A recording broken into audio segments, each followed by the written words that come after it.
৪০ বছর তিলে তিলে যা সঞ্চয় করেছিলেন তার পুরোটাই দিলেন দান করে। চট্টগ্রামের একজন সাধারণ মানুষ কাজী মোহাম্মদ আলী তার ৪০ বছরের সঞ্চয় দিয়ে যা করলেন তা কেবল উদারতা নয়, এক অবিশ্বাস্য মানবিকতার নজির। জমানো টাকায় বাড়ি বানাননি, গাড়িও কেনেননি। জীবনের শেষ প্রান্তে এসে তিলে তিলে জমিয়ে রাখা ৫০ লাখ টাকা তিনি এককালেই দিয়ে দিলেন শিশুদের ক্যান্সার চিকিৎসায়। তার এই দান আমাদের জানান দেয়, মানুষকে ভালোবাসতে হলে কোটিপতি হতে হয় না, দরকার হয় কেবল একটা উদার মন। এই গল্পটা সিনেমার মতো শোনালেও এটি বাস্তব। পেশায় ছিলেন একজন বিক্রয় প্রতিনিধি। মধ্যবিত্ত পরিবারে জন্ম নেওয়া কাজী মোহাম্মদ আলী জীবনের শুরু থেকেই জানতেন কিভাবে স্বপ্ন দেখতে হয়। ৬ ভাই ৩ বোনের বড় সন্তান তিনি। বিএসসি পরীক্ষা দিয়ে সংসারের হাল ধরেন।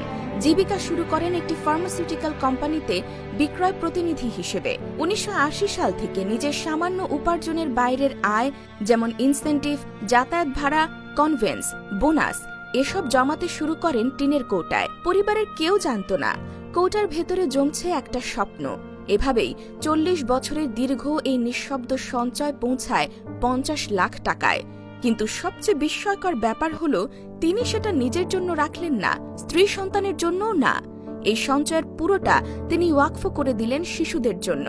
যেখানে ধনীরা ব্যস্ত বিদেশে টাকা পাচারে, সেখানেই এক মানুষ নিজের সবটুকু বিলিয়ে দিলেন অসহায়দের জন্য। দেশে যেখানেই তাকাই দেখা যায় অর্থবিত্তের মহোৎসব।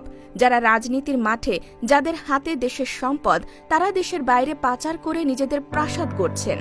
অথচ একজন সাধারণ মানুষ নিজের জীবনভর উপার্জন করে গড়ে তুললেন মানবতার এক মাইল ফলক। কাজী মোহাম্মদ আলী যখন ব্যাংকে ৫০ লাখ টাকা ওয়াকফ করেন, তখন সেটি চট্টগ্রাম মেডিকেল কলেজ হাসপাতালের রোগী কল্যাণ সমিতির নামে। এই টাকা কেউ তুলতে পারবে না, শুধু মুনাফার টাকা ব্যবহার হবে প্রতি বছর শিশুদের ক্যান্সার চিকিৎসায়। ২০২২ সালের এই ঘটনা গণমাধ্যমে এলেও তা যেন অনেকের কানে পৌঁছায়নি। এই সমাজে এমন হাজারো চমৎকার খবর ভেসে যায় বেপরোয়া বিলাসের খবরের ভিড়ে। অথচ এই গল্পটি হওয়া উচিত ছিল সংবাদপত্রের প্রথম পৃষ্ঠার শিরোনাম। দেশের নীতি নির্ধারকদের উচিত ছিল সম্মানের মঞ্চে দাঁড়িয়ে তার হাতে জাতীয় সম্মাননা তুলে দেওয়া। অথচ আমরা এই মানুষটাকে এখনো সেভাবে চিনি না।